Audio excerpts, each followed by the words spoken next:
Thanks for joining us tonight. A troubling increase in what Appleton Police call reckless riding throughout the city. Police are asking for the public's help in addressing those concerns. It involved motorized bikes being driven by children as young as 13 years old that, according to state law, they're not licensed to drive. New at 4, Samantha Cavalli spoke with police about the concerns they have and how they hope to combat this issue.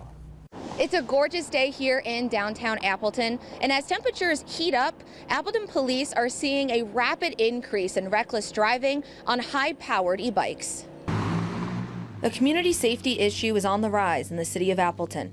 Police issuing a concern amid behaviors of reckless riding on high-powered e-bikes throughout the streets. We're not talking about those that are just using this on the trails or are going out for a bike ride. We're talking about some very concerning behaviors in traffic. Problems include speeding, running red lights, even weaving in and out of traffic and going on and off the sidewalks. Traffic Safety Officer Sergeant Ryan McCord primarily sees issues in downtown and in the city's parks. He says many of these high-powered bikes are marketed as e-bikes, but because they go over 28 miles per hour and lack pedals, they would fall under the category of a motorcycle. Depending on the violation, fines can range anywhere from $175 to nearly $1,000. Sergeant McCord wants to make parents aware before they buy.